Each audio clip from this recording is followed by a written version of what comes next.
Many people feel stressed even when nothing dramatic is happening in their life. They'll say things like, objectively, things are fine, but I don't feel fine. This video is about why that happens. And most importantly, why it doesn't mean that there's something wrong with you. In most cases, stress isn't coming from one big problem. It's coming from how the mind is processing everyday demands. Now, what stress actually is. We usually think of stress as a reaction to external pressure, deadlines, responsibilities, and expectations. But the body doesn't respond to event directly. It responds to how the events are mentally processed.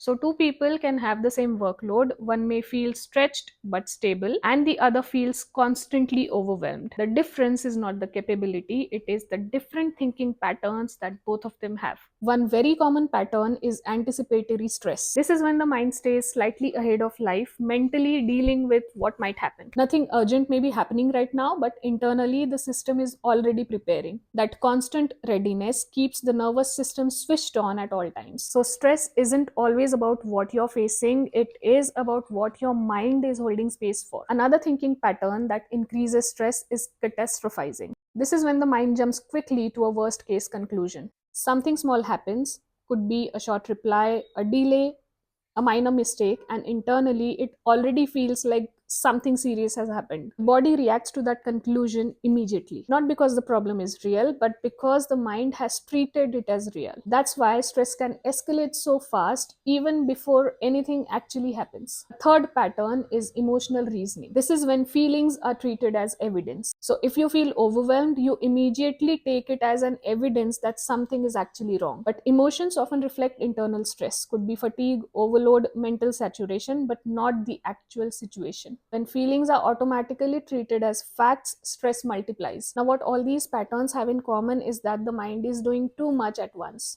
It's anticipating, interpreting, concluding everything at once. Stress begins to reduce when thinking becomes clearer, not when life becomes simpler. That's why telling yourself to relax rarely works. If you relate to this, it doesn't mean that you are incapable or weak. It simply means that your mind is overloaded, and overload is correctable. Stress reduces when thinking patterns are noticed and organized. That's the work I do with people privately. Details are below if you'd like to explore that.